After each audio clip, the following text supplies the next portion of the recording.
Friends, ఎలా ఉన్నారు? Welcome back to my channel. Please like, share and subscribe. Mahabharatam అంటేనే ఎన్నో రహస్యాలు. అందులో ఇదొకటి. పాండవ పక్షాన పోరాడిన కౌరవ వీరుడు ఎవరో తెలుసా? దుర్యోధనాది కౌరవుల గురించి అందరికీ తెలుసు. కానీ ధృతరాష్ట్రుడి కుమారుడైన యుయుత్సుడిది కూడా మహాభారతంలో విశిష్టమైన పాత్రే. కానీ అంత పాపులర్ అవ్వలేదతను. అసలు ఎవరు ఈ యుయుత్సుడు? అతని గొప్పతనం ఏమిటి? కౌరవ సోదరుడు అయిన ఇతని ప్రస్తావన ఎక్కువగా లేకపోవడానికి కారణం ఏమిటి అనే విషయాలు ఈ వీడియోలో తెలుసుకుందాం. ధృతరాష్ట్రుని భార్య గాంధారి గర్భం ధరించి 2 సంవత్సరాలు అవుతున్నా ఆమెకు ప్రసవం కాలేదు. అక్కడ పాండురాజు భార్య కుంతికి ధర్మరాజు జన్మించాడు అనే వార్త తెలుసుకున్న గాంధారి ఆమె గర్భాన్ని కొట్టుకుంటుంది. దాంతో ఆమె గర్భం నుంచి ఒక పిండం కింద పడుతుంది. అది చూసి కంగారు పడిన భీష్ముడు వ్యాసుణ్ణి పిలుచుకుని వస్తాడు. వ్యాసుడు ఆ పిండాన్ని 100 భాగాలు చేసి మట్టి కుండల్లో నిల్వ చేస్తాడు. గాంధారికి 9 కుమారులు జన్మిస్తారు అనే వరం ఉంది. దాంతో ఆమె ఒక ఆడపిల్ల కావాలి అని అడుగుతుంది. అప్పుడు వ్యాసుడు 101 భాగాలుగా చేస్తాడు. అలా నిల్వ చేసిన కుండల్లో నుంచి 100 మంది కౌరవులు జన్మిస్తారు. ఒక ఆడపిల్ల దుస్సల జన్మిస్తుంది. ఆమె కౌరవుల చెల్లి. ఆ కుండల్లోంచి ముందుగా దుర్యోధనుడు జన్మిస్తాడు. ఇదిలా ఉండగా గాంధారి గర్భం ధరించి 2 సంవత్సరాలు కావస్తుంది. అయినా సంతానం కలగలేదు అని, తనకు వారసులు ఎక్కడ లేకుండా పోతారో అని భయపడిన ధృతరాష్ట్రుడు గాంధారి ఇష్టసఖ అయినటువంటి సుగదను వివాహం చేసుకుంటాడు. వీరిద్దరికీ ఒక బిడ్డ జన్మిస్తాడు. ఆ బిడ్డే యుయుత్సుడు. ధృతరాష్ట్రుడి కొడుకే, కాని తల్లి మాత్రం వైశ్యదాసి. అందుకే అతని మరో పేరు వైశ్యపుత్ర. యుయుత్సుడు పుట్టినరోజే దుర్యోధనుడు కూడా కుండలోంచి పుడతాడు. కౌరవుల కన్నా పెద్దవాడు యుయుత్సుడు. కాని ఇతనికి రాజ్యం ఇవ్వకపోవడానికి కారణం అతడు దాసీపుత్రుడు అవ్వడమే. యుయుత్సుడికి కౌరవులు పాండవులతో పాటు అన్నీ సమానంగా లభిస్తాయి, ఒక్క రాజ్యం తప్ప.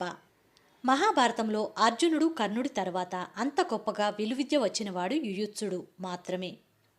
యుయుత్సుడు మహావీరుడు, అతిరథుల్లో ఒక్కడు. 60,000 మందితో ఒకేసారి పోరాడగల యోధుడు.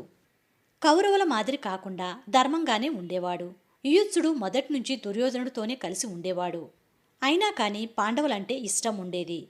అందుకే ఒకసారి దుర్యోధనుడు భీముడికి విషం పెట్టి చంపాలి అనుకున్నప్పుడు యుయుత్సుడు వారికి ముందుగా ఆ విషయం తెలియచేసి వారిని అప్రమత్తం చేసి భీముడి ప్రాణాలు కాపాడతాడు. మహామహావీరులైన భీష్ముడు, ద్రోణాచార్యుడు, కర్ణుడు వీళ్ళంతా దుర్యోధనుడు చేసే తప్పులు ఎప్పుడూ తప్పు అని చెప్పరు. కానీ యుయుత్సుడు అది తప్పు అని దుర్యోధనుడితో ధైర్యంగా చెప్తాడు. కౌరవులకు యుద్ధం వద్దని ఎంతగానో నచ్చచెప్పిన వ్యక్తుల్లో యుయుత్సుడు ఒకడు. యుయుత్సుడు దుర్యోధనుడి వ్యూహాలన్నీ కూడా పాండవులకు చెప్పేవాడు. అతను అలా చేస్తున్నాడు అని దుర్యోధనుడు కాని, శకుని, దుశ్శాసనులు కాని ఎవ్వరూ కూడా తెలుసుకోలేకపోయారు. కౌరవ పాండవ సమరం ప్రారంభమయ్యే సమయంలో మేము అస్త్రశస్త్రాలు పట్టింది ధర్మాన్ని రక్షించటానికి. మమ్మల్ని వ్యతిరేకించి ఎదురించి పోరాడేవారందరూ ధర్మ విధ్వంసానికి పాల్పడేవారే.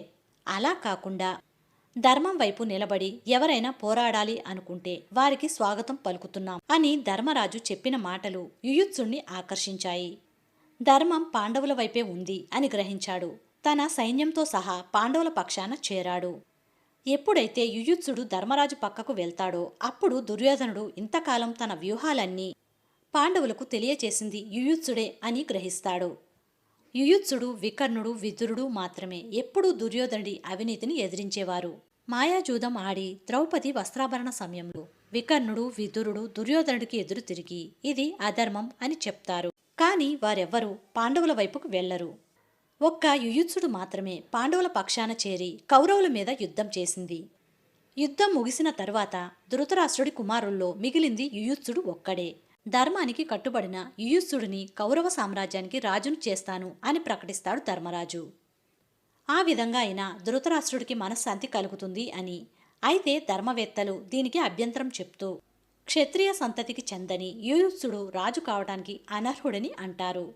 దాంతో చేసేదేమీ లేక ధర్మరాజు యుయుత్సుడిని పాండవ సామ్రాజ్యానికి సైన్యాధ్యక్షుడిగా నియమిస్తాడు. ఆ తరువాత స్వర్గారోహణకు బయలుదేరిన పాండవులు అభిమన్యుడి కుమారుడైన పరీక్షిత్ని రాజుని చేసి అతడి సంరక్షణ బాధ్యతను యుయుత్సుడికి అప్పగిస్తారు. పాండవ పక్షాన నిలిచి పోరాడిన ఏకైక కౌరవుడు యుయుత్సుడు. కానీ మహాభారతంలో ఇతని పేరు చాలా కొద్ది మందికి మాత్రమే తెలుసు. అంతెందుకు, నాకు కూడా ఈ మధ్యనే తెలిసింది. మరి మీకెప్పుడు తెలిసిందో కామెంట్స్లో తెలియచేయండి. నెక్స్ట్ వీడియోతో మళ్ళీ కలుద్దాం. Until that take care, by by. Thank you for watching. Please like, share and subscribe.